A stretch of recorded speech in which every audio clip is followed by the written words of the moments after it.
నమస్కారం. G3 news వార్తలకు స్వాగతం. ముందుగా వార్తల్లోని ముఖ్యాంశాలు. కల్తీ నెయ్యి వ్యవహారంలో హెరిటేజ్ పై ఆరోపణలను తీవ్రంగా ఖండించిన సీఎం చంద్రబాబు. అసెంబ్లీలో పవర్ పాయింట్ ప్రజెంటేషన్ ద్వారా వాస్తవాల వెల్లడి. హెరిటేజ్ ప్రభుత్వానికి ఎలాంటి ఉత్పత్తులు సరఫరా చేయలేదని స్పష్టం.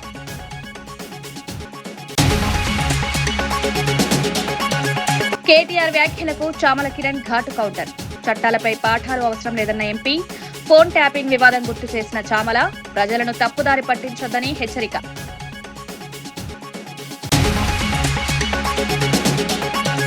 తిరుచానూరులో హిందూ సాంప్రదాయ ప్రకారమే జరిగిందని భూమన స్పష్టీకరణ. బైబిల్ పట్టుకున్న చంద్రబాబు, ముస్లిం వేషంలో లోకేష్ ఫోటోలను ప్రస్తావించిన భూమన.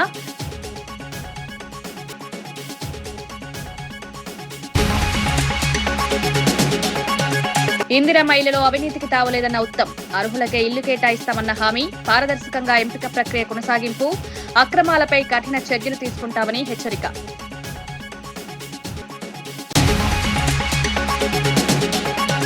బీఆర్ఎస్ నేత కేటీఆర్ చేసిన వ్యాఖ్యలపై భువనగిరి ఎంపీ చామల కిరణ్ కుమార్ రెడ్డి తీవ్రంగా స్పందించారు. సీఎం రేవంత్ రెడ్డి, డీజీపీకి చట్టాలపై కేటీఆర్ పాఠాలు చెప్పాల్సిన అవసరం లేదని మండిపడ్డారు. బీఆర్ఎస్ పాలనలో జరిగిన ఫోన్ ట్యాపింగ్ వివాదాన్ని ప్రస్తావిస్తూ సొంత అల్లుడి ఫోన్ కూడా ట్యాప్ చేశారని కవిత చెప్పిన విషయాన్ని గుర్తు చేశారు. చట్టాల గురించి మాట్లాడే ముందు తమ పాలనలో జరిగిన ఘటనలను గుర్తు చేసుకోవాలని సూచించారు. ప్రజలను తప్పుదారి పట్టించే ప్రయత్నాలు మానుకోవాలని హెచ్చరించారు. ప్రభుత్వం చట్టబద్దంగా పనిచేస్తోందని స్పష్టం చేశారు. రాజకీయ ఆరోపణలతో గందరగోళం సృష్టించడం సరికాదన్నారు. పగటి కల్లాలు కనాల్సిందే. ఎందుకంటే నిన్నగాక మొన్న జరిగిన మున్సిపల్ ఎన్నికలలో మన పరిస్థితి ఏందో అర్థమైపోయింది. అంతకుముందు జరిపిన గ్రామ పంచాయతీలు అర్థమైపోయింది. అంతకుముందు పార్లమెంట్ లో గుండుసున్నా వచ్చింది. ఇప్పుడు మీరు 3 ఏళ్లలో అధికారంలోకి వస్తారు. వచ్చిన తర్వాత మీరు ఒక రెడ్ బుక్ పెడతారు. మీకు రెడ్ బుక్ ఎందుకు, పింక్ బుక్ పెట్టుకోండి. పింక్ బుక్ అయితే బాగుంటది, మీరు పింకీలు రాసుకోవడానికి. కాబట్టి మీరు మీ హయాంలో ఏదైతే ఫోన్ ట్యాపింగ్ కేసు ఈ రోజు నడుస్తుందో, అధికారం దుర్వినియోగానికి ఈ మొత్తం ప్రపంచంలోనే ఎవరు తన గూగుల్లో కొడితే ఎవడు అధికార దుర్వినియోగం చేసిన రాజకీయంలో అంటే మీ పేర్లే వస్తాయి. ఎందుకంటే పోలీసులను ఏ విధంగా వాడుకుర్రు, ప్రైవేట్, ఆఖరికి మీ ఇంట్లో మీ సొంత చెల్లె ఈరోజు చెప్పాల్సిన పరిస్థితి వచ్చింది. కేసీఆర్ గారు సొంత అల్లుని ఫోన్ ని ట్యాపింగ్ చేయించినారు. కాబట్టి పోలీసులను మిస్యూజ్ చేసిన దాంట్లో మిమ్మల్ని మించినోళ్లే లేరు. కాబట్టి మీరు రెడ్ బుక్ పెట్టుకున్నా, పింక్ బుక్ పెట్టుకున్నా, ఇంకా జీవితంలో మళ్ళీ అధికారంలోకి వస్తామన్న దరిద్ర ఆలోచన మీకు వచ్చినా వర్కౌట్ కాదు. ఎందుకంటే మీ దరిద్ర పాలనను చూసి ప్రజలు మిమ్మల్ని పర్మనెంట్ గా ఇంటికి పంపించారు. కాబట్టి మీరు చేసినటువంటి దౌర్జన్య పాలన, మీరు మిస్యూజ్ చేసినటువంటి పోలీసులను మేము మిస్యూజ్ చేస్తలేము. ఏదైతే రాజ్యాంగ పట్ల మాకు మర్యాద ఉందో, చట్టం తన పని తాను చేసుకుంటుంది తప్ప మీ లెక్క చట్టాన్ని చుట్టం చేసుకోలేదు కేటీఆర్ గారు.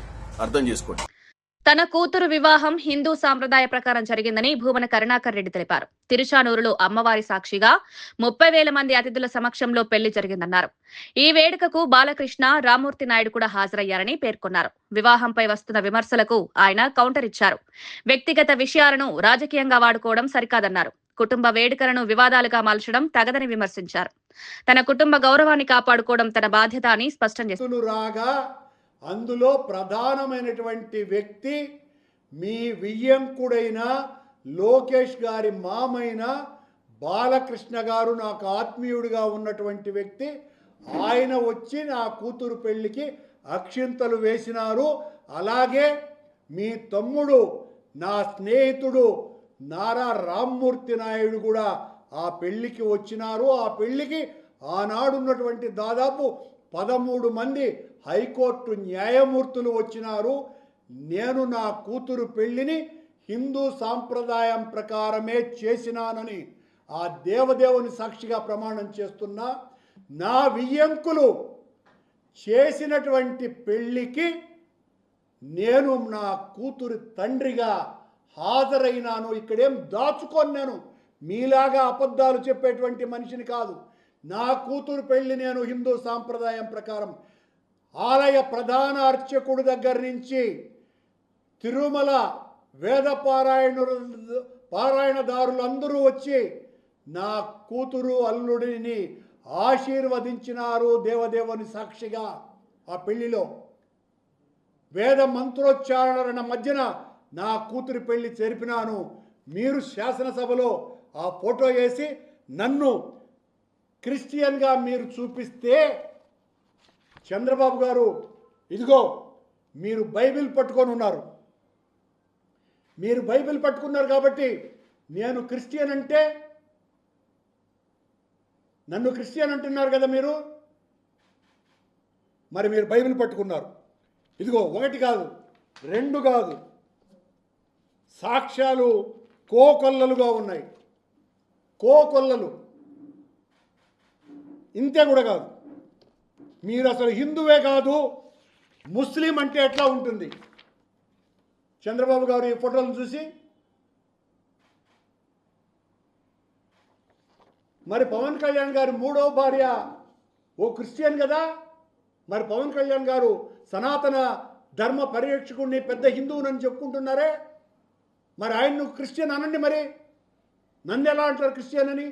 మీరు క్రిస్టియన్ చెప్పే ఈ కరుణాకర్ రెడ్డి చేసినటువంటి హైందవ ప్రచారం ఇప్పటి వరకు పాలక మండళ్ల చరిత్రలో ఏ ఒక్క అధ్యక్షుడు చేయలేదని ఛాలెంజ్. మావోయిస్టు కేంద్ర కమిటీ అప్రకటిత కార్యదర్శి తిప్పిరి తిరుపతి అలియాస్ దేవ్జీ తెలంగాణ డీజీపీ శివధర్ రెడ్డి ఎదుట లొంగిపోయారు.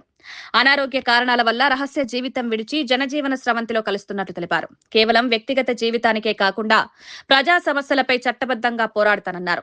దశాబ్దాలుగా నమ్మిన సిద్ధాంతాల ప్రకారం రాజకీయ జీవితాన్ని కొనసాగిస్తానని పేర్కొన్నారు. ఈ పరిణామం భద్రతా వర్గాల్లో ప్రాధాన్యం సంతరించింది. కోసం మాత్రం కాదు అనేది స్పష్టం చేయాలనుకుంటున్నాను. ప్రజల సమస్యలపైన చట్టబద్ధ పద్ధతుల్లో అంటే లీగల్ ఫ్రేమ్వర్క్లో పనిచేయాలని నిర్ణయించుకున్నాను నేను. అంటే దాని అర్థం నా రాజకీయ జీవితాన్ని కొనసాగించాలనుకుంటున్నాను. అలాగే దశాబ్దాల తరబడి నేను నమ్మిన సిద్ధాంతం ఏదైతుందో దాన్నే గైడెన్స్గా తీసుకొని పనిచేయాలని కూడా ఈ సందర్భంగా తెలియజేస్తున్నాను. ఇప్పుడు ఇది నేను ఎందుకు బయటకు రాదలుచుకున్నా అనే విషయాన్ని చెప్పడానికి పరిమితమై మాట్లాడదలుచుకున్నాను. ఇప్పుడు ఉన్నటువంటి మీరందరూ ఎంతో ఆశపడి అడగడం మీ డ్యూటీ, మీరు ఆశిస్తారు కూడా. కానీ ఇప్పుడున్నటువంటి ఈ సందర్భంలో మీరు అడిగే విషయాలన్నింటికీ సమగ్రంగా వివరంగా చెప్పడం అనేటువంటిది సాధ్యం కాని స్థితి. అలాంటి స్థితిలో నేను ఏ ఒక్క వాక్యం మాట్లాడినా అది అపార్థాలకు, అపోహాలకు, అనవసరపు చర్చలకు దారితీస్తుంది. కాబట్టి ప్లీజ్ దాన్ని నివారించడం కోసం, అనవసరపు అపార్థాలకు, అనవసరపు చర్చలకు దారితీయకుండా ఉండడం కోసం నేను లేదా మేమిద్దరం నిర్ణయించుకుంది ఏంటంటే, మీరు ఎంత వివరంగానైనా కానీ ఎన్నైనా ప్రశ్నలు అడగచ్చు, ఎంతైనా కానీ చర్చ చేయవచ్చు. దానికోసం మేము తగినంత సమయం కేటాయిస్తాం. ఇంటర్వ్యూల రూపంలో వాటన్నిటికి కూడా జవాబులు ఇస్తాం. కానీ ఈ సందర్భంగా ఈ తక్కువ సమయంలో మీరు అడిగే ప్రశ్నలకు చెప్పే జవాబు అది ఉపయోగపడదు అనేది ఈ స్థితిని అర్థం చేసుకుంటే బాగుంటుందని మీ అందరినీ అప్పీల్ చేస్తున్నాం. అదే అన్ని ప్రశ్నలకు కూడా విషయాలు మీరు చాలా అడుగుతారని తెలుసండి, అడగాలి కూడా. కానీ సందర్భం ఏంటిదంటే, నేను చెప్పాను అనుకోండి, మేము అడిగిన విషయానికి ఉదాహరణకు 15 నిమిషాలు చెప్పాలి, కానీ నేను 2 నిమిషాలు చెప్తాను. దాన్ని ఇంకో ప్రశ్నతో జోడించినప్పుడు అది అపార్థానికి దారితీసి వక్రీకరణకు గురి కాబడుతుంది. కాబట్టి అలాంటి స్థితిని అవాయిడ్ చేయడము ఈనాడు ఉన్నటువంటి పరిస్థితి రీత్యా రేపు నా రాజకీయ జీవితాన్ని కొనసాగించడం కోసం నేను నా రాజకీయ జీవితాన్ని కొనసాగించాలనుకుంటున్నాను. మీ ప్రశ్నలకు జవాబిచ్చే క్రమంలో నా రాజకీయ జీవితానికి సమస్యగా రాకూడదని ఫీల్ అవుతున్నా. వేరే ఉద్దేశం ఏం కాదు. ఇది మిమ్మల్ని అగౌరవపరచడానికో, మీ ప్రశ్నలు లెక్క పెట్టకుండా వివరించడం కోసమో చేస్తున్నటువంటిగా తీసుకోవద్దని కోరుతున్నాను, అప్పీల్ చేస్తున్నాను. రాష్ట్ర వ్యాప్తంగా ఉన్న 1332 మంది జైలు సిబ్బందికి జీతం ప్యాకేజ్ మేళ ద్వారా ప్రత్యేక బ్యాంకింగ్ సదుపాయాలు విస్తరించినట్లు జైళ్ల శాఖ డీజీ సౌమ్య మిశ్రా తెలిపారు. సిబ్బందికి సులభ రుణాలు, బీమా, ఇతర ఆర్థిక సేవలు అందుబాటులోకి తెచ్చినట్లు వెల్లడించారు. బ్యాంకింగ్ సేవలను సిబ్బందికి దగ్గర చేయడమే లక్ష్యమన్నారు. జైలు సిబ్బంది సంక్షేమానికి ప్రభుత్వం కట్టుబడి ఉందని పేర్కొన్నారు. ఆర్థిక భద్రతతో సిబ్బంది మెరుగైన సేవలు అందిస్తారని ఆశాభావం వ్యక్తం చేశారు.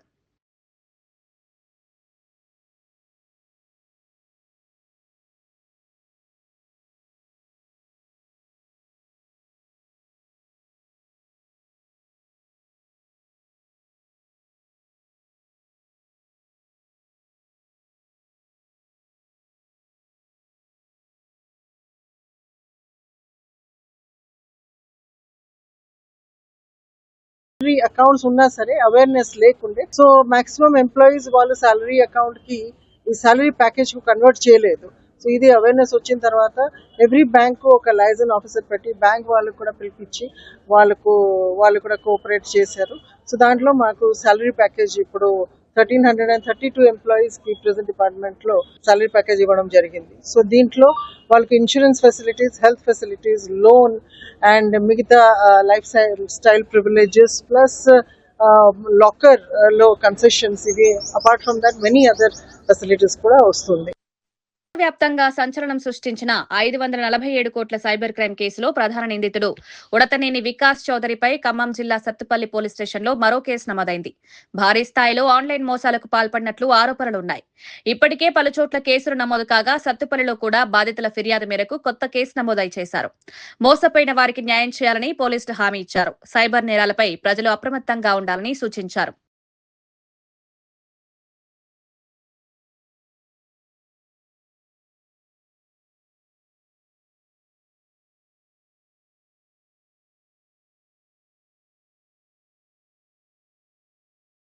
వికాస్ చౌదరి, తర్వాత రామ వెంకట్ చరణ్, ఇంకా Anirudh, 11 other accused person who are actively involved in this cyber case ని అరెస్ట్ చేశాము. ఇన్వెస్టిగేషన్ లో క్లియర్ గా ఈ అక్యూజ్డ్ పర్సన్స్ బిజినెస్ పేరుతో వేరే పర్సన్స్ ని బ్యాంక్ అకౌంట్ ఓపెన్ చేయించి check books, debit cards, internet banking credentials complete గా ఆ అకౌంట్స్ ని మ్యూల్ అకౌంట్స్ లాగా యూజ్ చేసి సైబర్ ఫ్రాడ్ కండక్ట్ చేశారు. పబ్లిక్ కి ఒక సిన్సియర్ రిక్వెస్ట్, ఈజీ మనీ కోసం, కమిషన్ కోసం ఎవరైనా మీ దగ్గర బ్యాంక్ అకౌంట్ ఓపెన్ చేయమైనా లేదా బ్యాంక్ అకౌంట్ డీటెయిల్ అడిగినా ప్లీజ్ షేర్ చేయకండి. మీ అకౌంట్స్ సైబర్ ఫ్రాడ్ లో యూజ్ చేస్తే మీరు కూడా అక్యూజ్డ్ గా కన్సిడర్ అవుతారు. నగదు రహిత చికిత్స కోసం డిజిటల్ కార్డులు ఇస్తామన్న ప్రభుత్వం నిర్ణయంపై రాష్ట్ర ప్రభుత్వ ఉద్యోగులు, గెజిటెడ్ అధికారులు, కార్మికులు, పెన్షనర్లు హర్షం వ్యక్తం చేశారు. ఈ నిర్ణయం వల్ల ఆసుపత్రుల్లో చికిత్స పొందే సమయంలో ఆర్థిక భారం తగ్గుతుందన్నారు. ఉద్యోగుల ఆరోగ్య భద్రతకు ప్రభుత్వం తీసుకున్న ఈ నిర్ణయం సానుకూలమని సంఘాల ప్రతినిధులు పేర్కొన్నారు.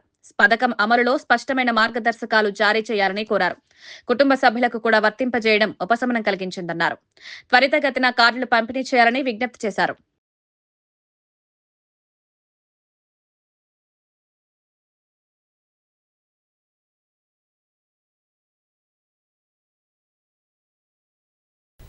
ఆ యొక్క సమస్యలని 2 సంవత్సరాల నుంచి ఇబ్బంది పడుతున్నప్పుడు కూడా ఒక్కొక్కటిగా చేసుకుంటూ వస్తున్నందుకు శుభాకాంక్షలు తెలియజేయడానికి ఈరోజు ప్రత్యేకంగా సమావేశం ఏర్పాటు చేశాం. హెల్త్ కార్డ్స్ పైన గతంలో వచ్చిన 186 డిఓలో ఉద్యోగులకి ట్రస్ట్ ఒకటి ఏర్పాటు చేసుకుని ఆ ట్రస్ట్ లో ఉద్యోగ సంఘాలు 6 సంఘాలు, మా యొక్క సీనియర్లైన పెన్షనర్ సంఘాలు 2 సంఘాలు, ఆఫీసర్స్ 8 మంది, ఈ 16 మందికి చైర్మన్ గా సిఎస్ గారు వ్యవహరిస్తారని ట్రస్ట్ ఏర్పాటు చేయడం జరిగింది. మొన్న మేము కలిసినప్పుడు బడ్జెట్ సమావేశాల్లో లాంచ్ చేస్తామని చెప్పారు. దానికంటే ముందే నిన్న కేబినెట్ లో క్లియర్ గా చెప్పడం జరిగింది. 2-3 రోజుల నుంచి ఇంప్లిమెంట్ అవుతుందని మేము అనుకుంటున్నాం. మార్చి 1 నుంచి ఇంప్లిమెంట్ అవుతుందని. మరి ముఖ్యంగా హెల్త్ కార్డు విషయం, ఆ రోజు 2008లో ఆగిపోయిన హెల్త్ కార్డుని మరి గౌరవ రేవంత్ రెడ్డి గారి ప్రభుత్వం సాహసం చేసి నిర్ణయం తీసుకొని మరి పెన్షనర్స్ అల్లాడిపోతున్నారు. ప్రతి నెలకోసారి ధర్నాలు పెట్టి వారి ఆవేదనను వ్యక్తం చేయడం జరిగింది. పైలట్ ప్రాజెక్ట్ కిందనే తీసుకుంటున్నాం. ఇది సక్సెస్ అయిన తర్వాత ప్రతి ఒక్కరికి కూడా అవకాశం ఇస్తామని చెప్పారు. ఎవరికి ఎట్లాంటి ఆందోళన అవసరం లేదు. మరి బేసిక్ పీలో కూడా పాయింట్ అది 1.5%. ఇది ఒక్కటి చేసి మళ్ళీ దీన్ని గాలి కొదిలేయకుండా ఖచ్చితంగా మమ్మల్ని మీరు చూడండి, మిమ్మల్ని మేము చూస్తాం, ఖచ్చితంగా మేము ఎమ్మడి ఉంటాం. మేము ఎవరి మాట వినం. మాకు మా సమస్య పరిష్కారం కావాలి. మేము పెద్దవాళ్ళుగా ధన్యవాదాలు, నమస్కారాలు పెట్టడం కాకుండా ఆశీర్వాదాలు ప్రభుత్వానికి ఇస్తున్నాం. ప్రతి కార్యక్రమంలో మేము కూడా ముందుంటాము. ఏదైతే ట్రస్ట్ ఏర్పాటు చేస్తున్నారో ఆ ట్రస్టుల మహిళా పెన్షనర్స్గా ఒక మహిళకు కూడా అవకాశం ఇవ్వాలని కోరుకుంటున్నాము. ఇందిరమ్మ ఇళ్ల పంపిణీలో ఎలాంటి అవినీతి జరిగే అవకాశం లేదని నీటిపారుదల శాఖ మంత్రి ఉత్తమ్ కుమార్ రెడ్డి స్పష్టం చేశారు. అర్హులైన లబ్ధిదారులకే ఇల్లు కేటాయిస్తామన్నారు. రాజకీయ ఆరోపణలు నిరాధారమని కొట్టిపారేశారు. పేదలకు గృహ సదుపాయం కల్పించడం ప్రభుత్వ లక్ష్యమని పేర్కొన్నారు. ఎవరైనా అక్రమాలు చేస్తే కఠిన చర్యలు తీసుకుంటామని హెచ్చరించారు.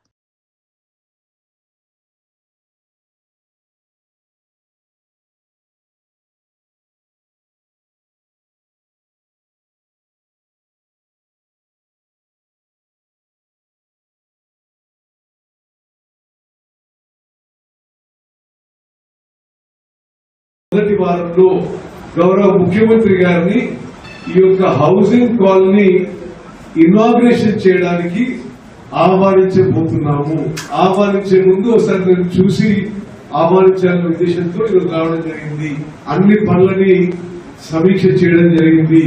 అన్ని పనులతో సహా ఈ 2160 బెనిఫిషియరీ కుటుంబాలను 1000 కుటుంబాలని ఇప్పుడు ఇమీడియట్లీ ఈ వారం రోజుల్లో సెలెక్ట్ చేయబోతున్నాము.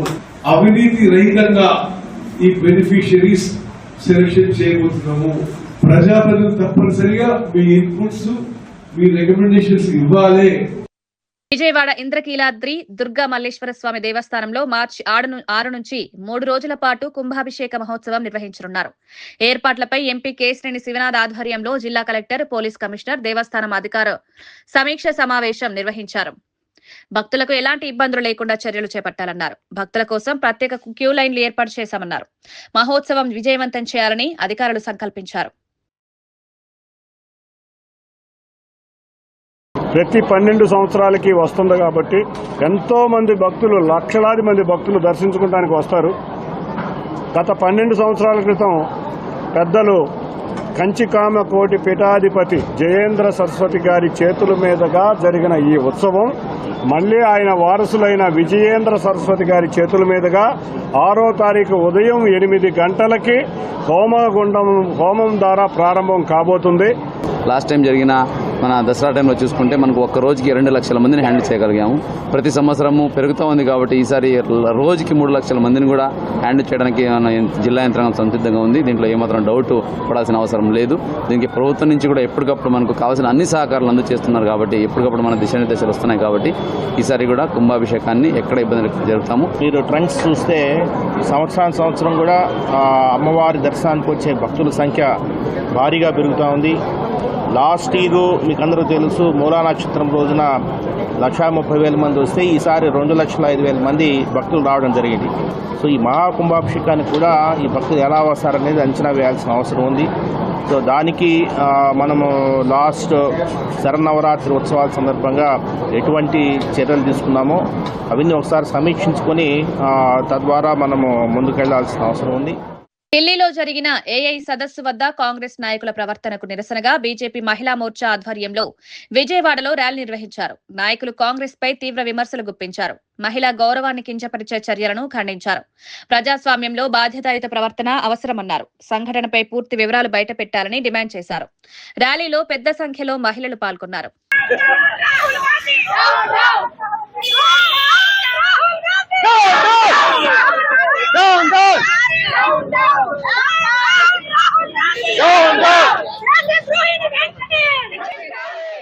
భారతదేశంలో ప్రతిష్టాత్మకంగా జరగబోయే ఏఐ సమ్మిట్ ని మరి కాంగ్రెస్ చాలా దురుద్దేశంతో మరి వీళ్ళు 65 సంవత్సరాలు పరిపాలించిన ఇండియాని వీళ్ళు మరి ఎలా పరిపాలించారు అన్నది ప్రజలందరికీ చాలా అనుమానాస్పదంగా ఉంది.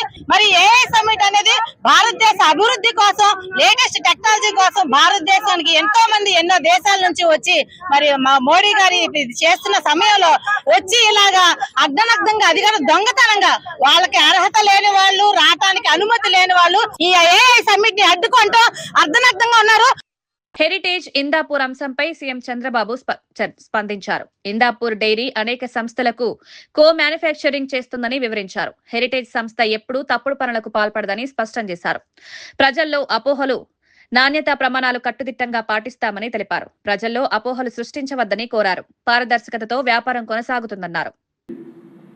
నేను రాజకీయాల్లో ఉంటాం, ప్రభుత్వంలో ఎక్కడ కూడా మీరు హెరిటేజ్ అనే పేరే రాకూడదు. ఏ దేవాలయం కానీ ప్రభుత్వ కార్యక్రమాలకు కానీ ఒక్క కేజీ కానీ ఒక్క లీటర్ కానీ మీరు ఇవ్వడానికి వీలు లేదని మేము అనుకున్నాం. దాని ప్రకారం ఇంతవరకు ప్రభుత్వంలో ఎక్కడా ఇవ్వనటువంటి సంస్థ హెరిటేజ్ సంస్థ. దేశ వీళ్ళు మాట్లాడతారు దేశ. మొన్న ఒకసారి మీరు సాక్షి పేపర్ చూస్తే ఎన్ని వందల కోట్ల రూపాయలు అడ్వర్టైజ్మెంట్ ఇచ్చుకున్నారు. భారతీయ సిమెంట్ మొత్తం ప్రభుత్వ కార్యక్రమాలకు అన్ని ఇచ్చుకునే పరిస్థితికి వచ్చారు. నేను అది మాట్లాడడం లేదు. ఇప్పుడు హెరిటేజ్ని తీసుకొచ్చారు. నేరస్తులు ఏ విధంగా దెబ్బతీయాలని ప్రయత్నం చేస్తారు అనేదానికి హెరిటేజ్ ఇదే డైరీ, ఇక్కడ జరిగింది గీ. ఏ విధంగా ముడిపెట్టచ్చునో ఆలోచించుకొని బొరుజల్లే కార్యక్రమాన్ని శ్రీకారం చుట్టారు. 20 లక్షల లీటర్ల పాలు ఎవ్రీ ఇయర్ వాళ్ళు చేసి ఎవ్రీ డే ఆపరేట్ చేస్తారు. వేయాలనుకుని డైరెక్ట్గా ఇచ్చి కానీ డొంక తిరుగుళ్ళు ఇంకో కంపెనీలు వేయాల్సిన పని లేదు. అది ఎట్టి పరిస్థితుల్లో జరగదు. వాళ్ళ ఉద్దేశం నీతి నిజాయితీగా చేయడమే కాకుండా ప్రభుత్వాలతో సహాయం లేకుండా నీతి నిజాయితీగా నిలబడాలనే ఉద్దేశంతోనే ముందుకు పోయారని చెప్పి కూడా నేను మీకు తెలియజేస్తున్నా. ఇక్కడ నిన్నే హెరిటేజ్ని తీసుకొచ్చి ఒక పక్కన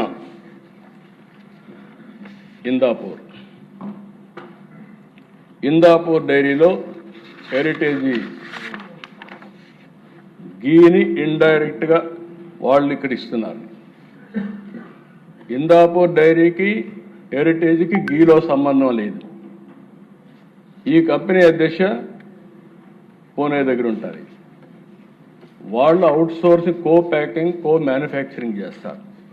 కో మ్యానుఫ్యాక్చరింగ్ ఒకరికే కాదు, మదర్ డైరీకి చేస్తున్నారు, బ్రిటానియాకి చేస్తున్నారు, హిందుస్థాన్ యూనిలివర్కి చేస్తున్నారు, ఆయుర్వేద గీ తయారు చేస్తున్నారు, పతాంజలికి ఇస్తున్నారు, లాక్టలిస్ చేస్తున్నారు, DMart, Reliance, Tata star, Domino's, Dodla, Hatsun, GBR, GRB, తర్వాత ఫైనల్గా వచ్చే కొందికి అమూల్ హెరిటేజ్కి ఇస్తున్నారు. అది హెరిటేజ్ కూడా చీజ్, యూహెచ్టీ, ఎస్ఎంపి చేయించుకుంటున్నారు వాళ్ళ దగ్గర.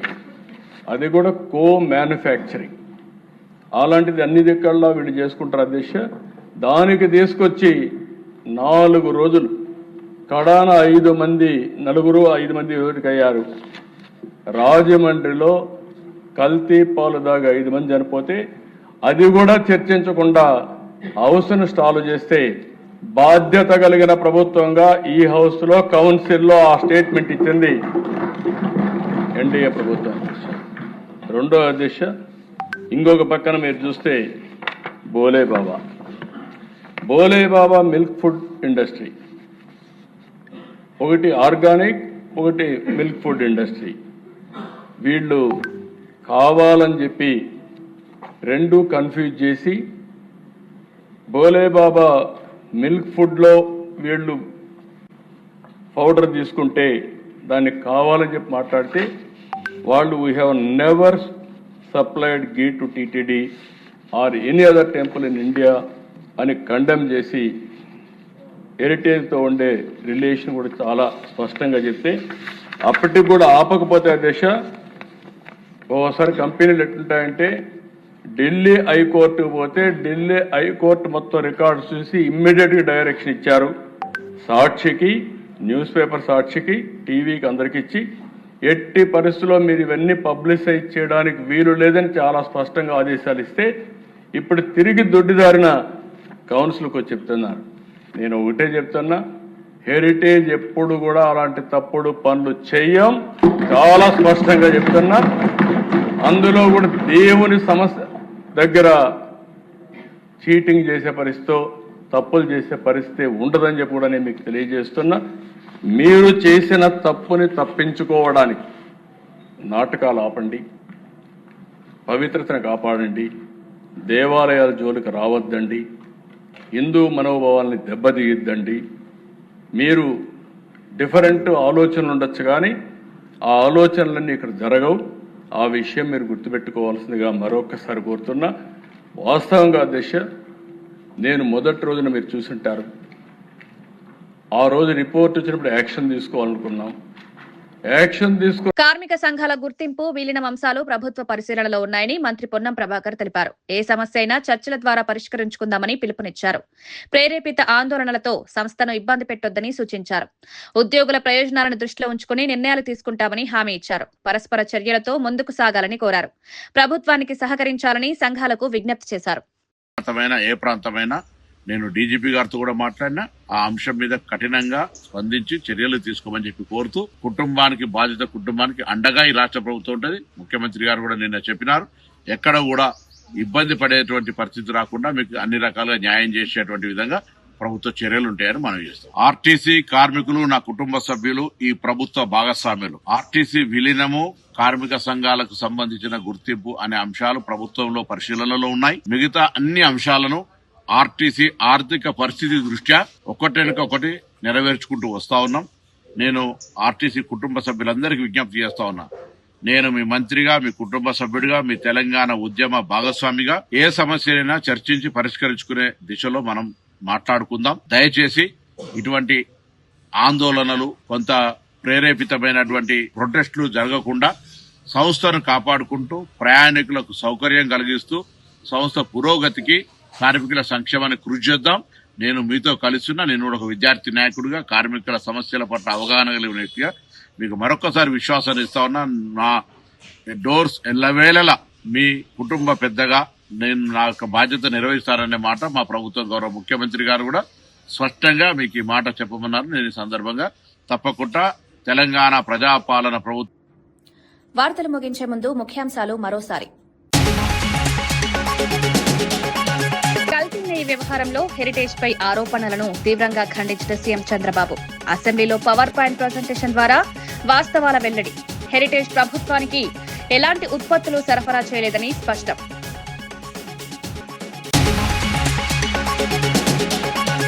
కేటీఆర్ వ్యాఖ్యలకు చామల కిరణ్ ఘాటు కౌంటర్. చట్టాలపై పాఠాలు అవసరం లేదన్న ఎంపీ. ఫోన్ ట్యాపింగ్ వివాదం గుర్తు చేసిన చామల, ప్రజలను తప్పుదారి పట్టించొద్దని హెచ్చరిక.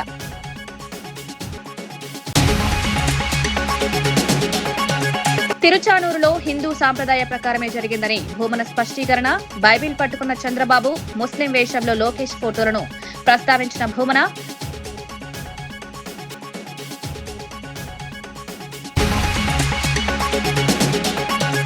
ఇందిరమ్మ ఇళ్లలో అవినీతికి తావలేదన్న ఉత్తమ్. అర్హులకే ఇల్లు కేటాయిస్తామన్న హామీ. పారదర్శకంగా ఎంపిక ప్రక్రియ కొనసాగింపు.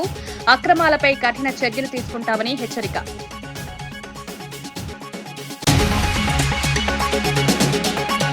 ఇవి ఈనాటి వార్తా విశేషాలు. మరో బులెటిన్లో మళ్ళీ కలుద్దాం. నమస్కారం.